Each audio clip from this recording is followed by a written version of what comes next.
Students, so today this is work power energy, and I'm going to tell you upon what to focus in the work power energy, upon what to focus. सबसे पहली चीज, और ये मैं आपसे बात बोलता हूँ कि upon what to focus. So this is about what. आपका स्कूल का एग्जाम है, जेई का पेपर है, या नीट एग्जाम है. किसी भी चीज में अगर आप जो पॉइंट्स मैं आपको बताऊंगा, आप इन पॉइंट्स के ऊपर फोकस करेंगे तो इन पॉइंट्स पे, साथ में इससे रिलेटेड जो क्वेश्चंस होंगे उन पे फोकस करेंगे तो फॉर श्योर सब्जेक्ट मैटर आपके कंट्रोल में. अब सबसे पहले इसमें आया वर्क. तो आपको वर्क की definition means what. F dot D, force dot displacement vector. Work का कैलकुलेट करना. और वर्क का कैलकुलेट करना जबकि फोर्स कांस्टेंट है, जबकि बहुत से फोर्सेस लग रहे हैं, number of forces are acting on the body. Work का कैलकुलेट करना जबकि वेरिएबल फोर्स लग रहा है, तो how to calculate work. Work का कैलकुलेट करना ग्राफिकली. ग्राफिकली दोनों केस में, जबकि फोर्स और डिस्प्लेसमेंट का ग्राफ एक ओपन ग्राफ है या क्लोज्ड ग्राफ है, मीन जहां से स्टार्ट हुआ वहीं पे. एक और तरीका वर्क के कैलकुलेशन का, वो भी आपको ठीक से सीखना है. Calculation of work done bye centre of mass. तो बाय सेंटर ऑफ मास को ऐसा नहीं कि ये बड़ा वर्क के कैलकुलेट करने का तरीका. एक जनरल से स्टेटमेंट इस चैप्टर के लिए मैं आपको बता रहा हूँ. अगर आप किसी बॉडी के ऊपर एक पॉजिटिव वर्क करेंगे, तो जितना आप पॉजिटिव वर्क करेंगे उसकी एनर्जी में उतना इंक्रीज हो जाएगा, और जितना आप निगेटिव वर्क करेंगे उतना उसमें उसकी एनर्जी में उतना डिक्रीज हो जाएगा. सो बेस्ड अपॉन दैट, अब एक वर्क का तरीका बनता है by the centre of mass. कि आपने सेंटर ऑफ मास, एक रिजिड बॉडी है, इट्स नॉट ए पार्टिकल. आपने उस रिजिड बॉडी के सेंटर ऑफ मास का लेवल कितना रेज कर दिया, तो उतनी उसके रेज करने में कितना वर्क करना पड़ा. That work will be stored in it in the form of potential energy. तो आप gain of potential energy through work done calculate कर लोगे. ये था वर्क के बाद. इसके बाद पावर है. पावर में आपको दो तरीके की पावर होंगी. एक पावर एवरेज पावर और एक इंस्टेंटेनियस. दोनों चीजें समझना. एग्जामिनर की लैंग्वेज से कि कब वो लोग आपसे एवरेज पावर का कैलकुलेशन पूछ रहे हैं, कब आपसे इंस्टेंटेनियस पावर का कैलकुलेशन पूछ रहे हैं, और दोनों के कैलकुलेशन आपको ठीक आने चाहिए. जब वो लोग आपसे वर्क पावर पूछेंगे किसी, तो power is always delivered by what force. Right. Power is delivered by what force.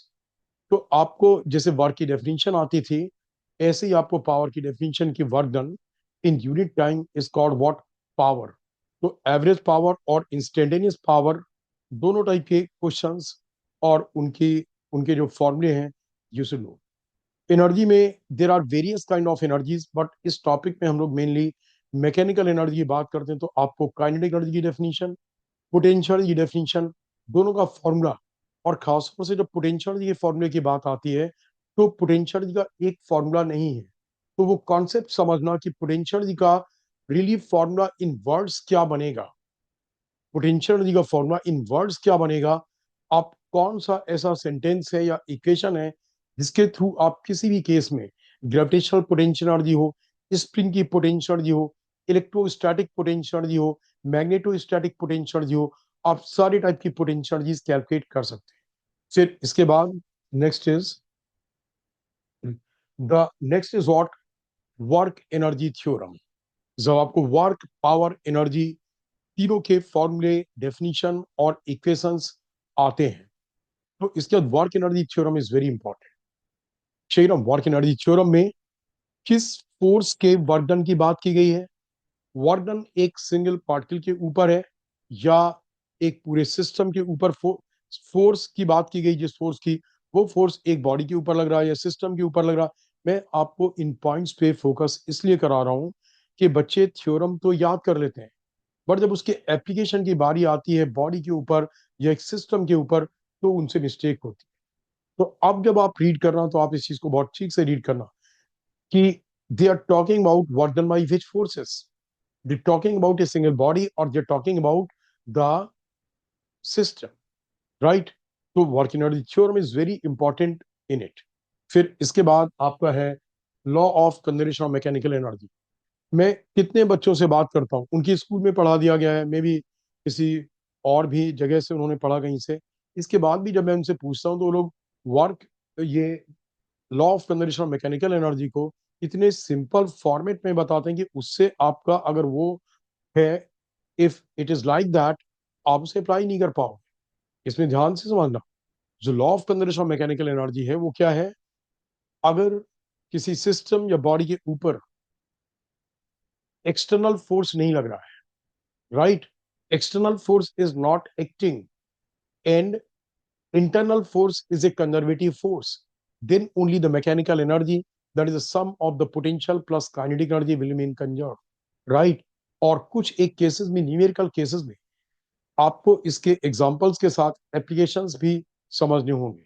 मैं अपनी क्लासेस में ये सारी चीजें along with the एग्जांपल्स कराता हूँ आपको, उसके पूरे एग्जांपल्स के साथ कि okay this was the example, जिसमें कि वर्क एनर्जी थ्योरम ठीक से अप्लाई की जा रही, कि how to write the question in the form of an equation by work energy theorem, how to write the equation for the law of conservation of mechanical energy, कि वो conditions fulfill हो रही हैं, and after that really you can apply that।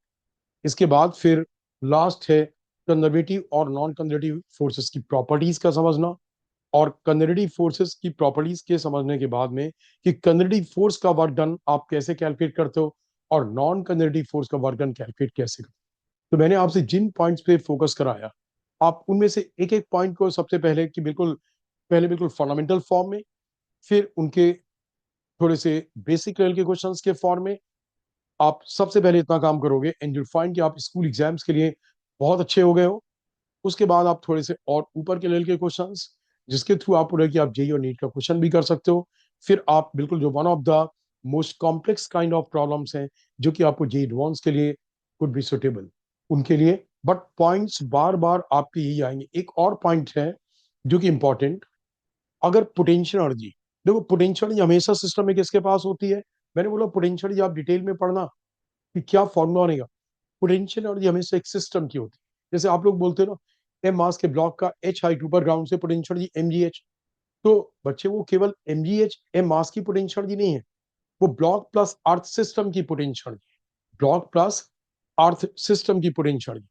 Potential energy हमेशा एक system की होगी, एक कंप्रेस्ड स्प्रिंग की, एक इलोंगेटेड स्प्रिंग की, दो चार्जेस की, दो तीन चार दस जितने भी चार्जेस है उनकी, मैग्नेट्स की, राइट। पोटेंशियल एनर्जी हमेशा एक सिस्टम की होती है। अब अगर वो पोटेंशियल एनर्जी सिस्टम की as a function of X, X separation है, मान लीजिए जैसे सिस्टम में दो पार्टिकल्स हैं, उनके सेपरेशन के फंक्शन के फॉर्म में पोटेंशियल एनर्जी दे रखी है, तो minus of D you by D x, you is for the potential energy, minus D you by D x is the force. आपको अगर फोर्स पॉजिटिव आता है, दैट मीन्स कि सिस्टम के पार्टिकल्स के बीच में रिपल्सिव फोर्स है, और फोर्स अगर नेगेटिव आता है तो दैट मीन्स कि सिस्टम के पार्टिकल्स के बीच में अट्रैक्टिव फोर्स है। All right, and also potential energy could be positive, it could be zero, it could be negative, but kinetic energy will always be what? Either positive or zero, it can never be negative। आप इन points को जब आप मेरे students हैं, आप मेरे notes के through, मेरे लेक्चर्स के थ्रू, मेरे वीडियो के थ्रू जैसे भी आप करोगे, आप इन पॉइंट्स पे स्पेशली इंफेसाइज करना, इन पॉइंट्स और इनके examples. Already students, so that's all for today, have a wonderful day.